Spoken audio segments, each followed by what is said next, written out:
Bang! Neeves Knives. I'm Jared, and we got an unboxing from my friend Alien Knives. So it is a prototype. You can see right here the Midi Dx2 prototype. Here's his signature, Davo, and then you can, his website and everything. I'm gonna link everything down in the description for you guys. Definitely go check him out. Awesome dude, awesome knives. I've always liked his work, ever since I first hooked up with him, talked to him, and yeah. So let's get into this thing, and I'll continue talking like I always do. So first off, sent me another bead. Oh, that's badass. Hold on a second. I want to show you guys this. He makes some awesome beads. I got a couple already. Oh. All right. That is so cool. Look at it. It's a skull. That is so badass. Very cool. Thank you, man. That's awesome. Then we got all his stickers. He's got some really cool stickers. What is this one? What is that? Okay. Very cool stickers. Let's get into this knife. Put the bead back in the thing. And then here's its card. Sorry, I should have showed this. Oh, I did not know that. He didn't tell me that part. 14C28N. Let's get into this. Oh, man. Now I'm even more excited. All right. Oh, man. This is so much smaller. That is cool. First flip. Oh, yeah. Man, this thing is badass. This one's a flat grind. Remember, the original one had the hollow grind on it. This one has a flat grind. Still very, very nice. I love this stonewash. Let me wipe the oil off really quick. Check out this beautiful stonewashing. That is a beautiful, I love that type of, this is like my favorite kind of stonewashing right here. I think I might have said that about the other one. So we got, I think this is a stainless steel liner. We'll check that in a second. We got a deep carry clip. I'm pretty sure it is though, because it's 14C28N. Whoa. Nice Action. That is so cool. So the access to the lock bar is really nice. So you actually hit it down here. I can feel where you push it. See this little chamfer? That's where you get it at, right there. Very smooth. Thumb studs are very easy to access. You can see they are. They're not like overly proud. They're just positioned right. Because, sometimes, you get the thumb studs that are overly proud and they snag on stuff. This isn't like that. It's like it feels like it's like perfectly lined with it. But when I just put it in my hand, my thumb just lands right there. So it's just perfectly positioned. Same thing with my reverse flick. This thing I wouldn't call this a small knife. This is a medium-sized knife. But for a medium-sized knife, man, this thing feels really good in the hand. And even though it's got that deep carry clip, do you guys see how that's landing in my hand? It's like some deep carry clips, I said this in a video just recently, land right here, on the bone. And that's when deep carry clips with this size of knife can irritate you. This turns a little bit. So it actually lands like right in like the padding right here instead of like right here on the bone. It's just like right there. See how my skin kind of just goes around it? So that's actually really cool. Choil isn't very big, but guess what? That is a badass sharpening choil. Take notes to all the knife makers and companies. This is how a plunge grind is supposed to look. Look at this. Starts here, ends here. Look at all that life. You have all of that to sharpen away. I know I get a little crazy on plunge grinds, guys, but it's very important to the life of a knife and to the sharpenability and to how it's going to look, right? You don't want a knife that you'd use, right? A user knife, and then you go to sharpen it and it looks, and now it just literally decreased in value, like by far, because it looks messed up by the heel. Happens all the time. It drives me nuts. Like that knife companies don't think about the user. They think about just getting it out the door.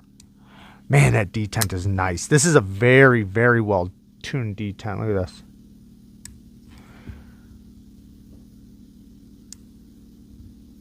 It's like perfect for the flipper and for the thumb stud. Yeah, this is nice. Nice action.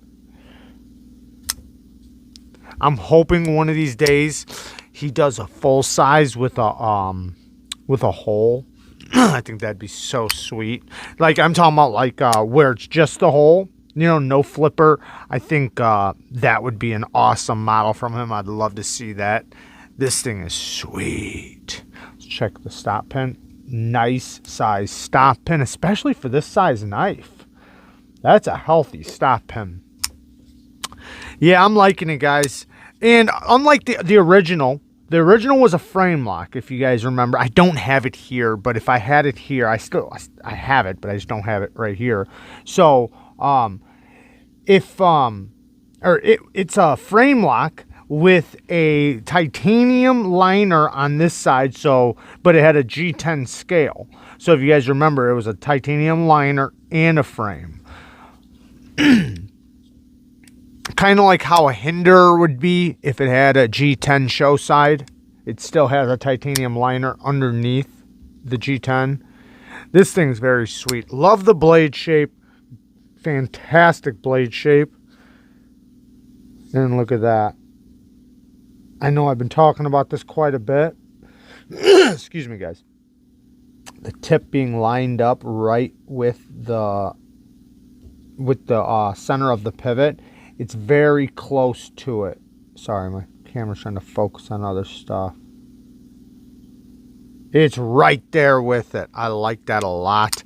Makes it a good work knife. And then, if you look right here, I just noticed it when I was holding it in this position, but this thing is pushing right into my palm. So when I go down to a utility cut, all the leverage is being pushed into my palm.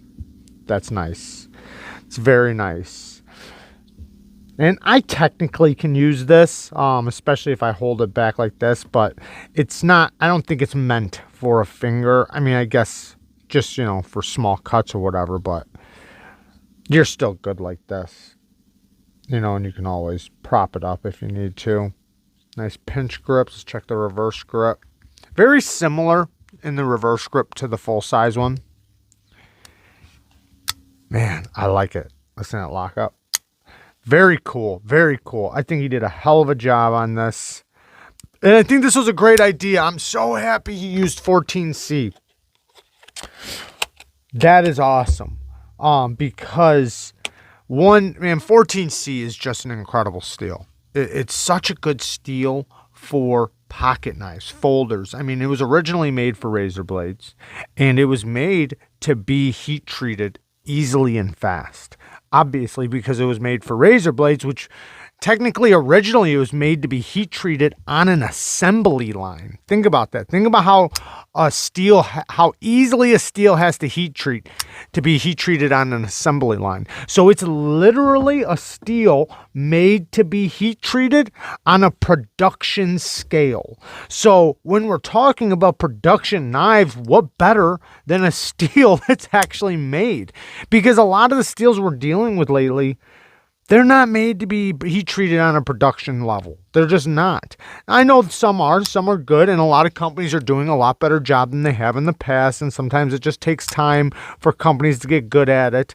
But 14C to me is a reliable steel. It's a steel that even if the company doesn't do a great job with it, it's still going to show up good. All right. Now, if we get companies to I'm not going to say take the time with it. Let's say, do it really well.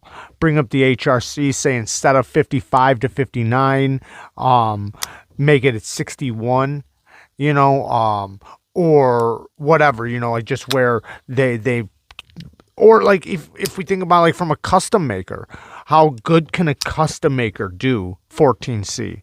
I'd love to know that. I don't think I've ever seen 14C on a custom level, but I'm so happy to see the 14C. I don't see it on the blade, but this is a prototype, so I see it on the card, which is, you know, whatever. It's,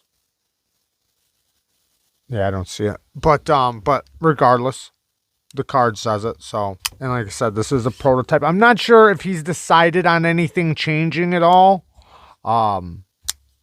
So, you know, I can't speak on that. I'll talk to him. I doubt it though. I mean, this thing seems good already. I don't know what he would want to change on this. But yeah, there you guys go. I love you guys. Thank you guys for watching. Alien, love you, brother. Peace.